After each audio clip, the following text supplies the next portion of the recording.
Hello বন্ধুরা, welcome back to my channel again. তো আজকে আবার একটা নতুন ব্লগ নিয়ে চলে এসেছি।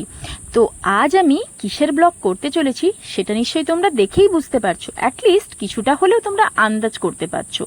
আজ আসলে আমি একটা জিনিস আনবক্সিং করব, তাই ভাবলাম তোমাদের সাথে সেটা শেয়ার করা যাক। তো ভিডিওটা কেমন লাগলো সেটা অবশ্যই কমেন্ট করে জানিও।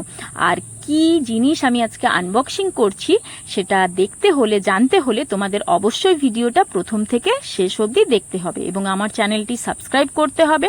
এবং অবশ্যই আমি তোমাদের কাছে রিকোয়েস্ট করব, প্লিজ প্লিজ সবার সাথে শেয়ার করো এবং ভিডিওটা কেমন লাগলো সেটা কমেন্ট বক্সে জানিও। তো চলো আজকের ভিডিওটা শুরু করা যাক। আসলে একটা জিনিস আমরা কয়েকদিন আগেই অর্ডার করেছিলাম অ্যামাজন থেকে, তো সেটাই আজ বাড়িতে এসে পৌঁছেছে। তো তোমরা নিশ্চয়ই আনবক্সিংটা দেখে বুঝতেই পারছো যে আমি একটা মুভিং চেয়ার অর্ডার করেছিলাম।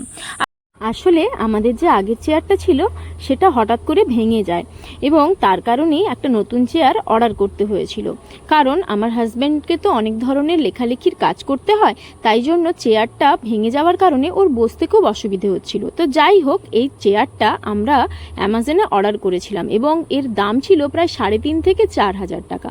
আসলে দামটা শুনে একটু বেশি মনে হলেও এই সব চেয়ারের দাম কিন্তু এরকমই হয়, আরও বেশি হয়, কিন্তু আমরা অফারে 3.5 থেকে 4,000-এর মধ্যে একদম খুব সুন্দর চেয়ারটা পেয়েছিলাম।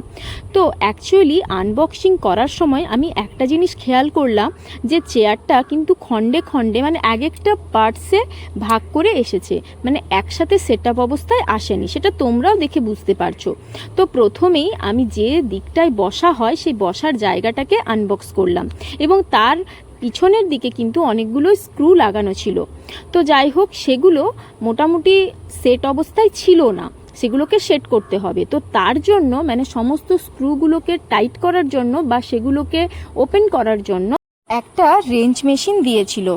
তো এই যেটা আমি একটু আগেই তোমাদের দেখালাম, লোহার পুরো টুলসটা, তো ওটা দিয়েই পুরো সমস্ত স্ক্রুগুলোকে টাইট করতে হয়েছিল।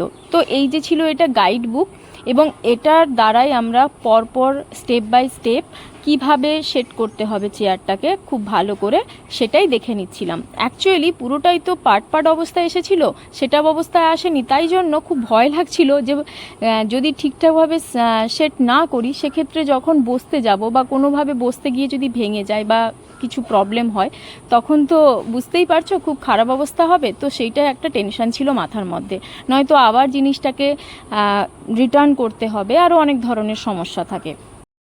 তো আমার হাজব্যান্ড ধীরে ধীরে সমস্ত পার্টসগুলোকে সেট করে নিচ্ছিল। তো প্রথমেই যে জায়গাটাতে চেয়ারটা মুভ করবে সেই যন্ত্রটাকেই স্ক্রু দিয়ে ধীরে ধীরে টাইট করে নিচ্ছিল। তো দেখতেই পারছো তোমরা, আমি যতটা সম্ভব ক্লোজলি তোমাদের দেখানোর চেষ্টা করছি। এই যে দেখো রেঞ্জিং টুলসটা, আর তার সাথে স্ক্রুগুলোকেও টাইট করে নিচ্ছে। তো এটাই ছিল মেন সেট, তাই এই পার্টসের সেটআপটা ও ভালো করেই দেখে নিচ্ছিল, কারণ এর ওপরেই নির্ভর করে পুরো চেয়ারটা বসা বা তার সেটআপটা নির্ভর করে আছে। তো যাই হোক, আমরা একদম ভালো করে চেয়ারটাকে সেট করে নিলাম এবং শেষের দিকেই প্রায় বলতে পারো, আর যতটুকু বাকি ছিল সেগুলো ও ধীরে ধীরে করে নিচ্ছিল। তো আজকের ভিডিও এই পর্যন্তই, পরে আবার নতুন একটি ভিডিও নিয়ে আসছি।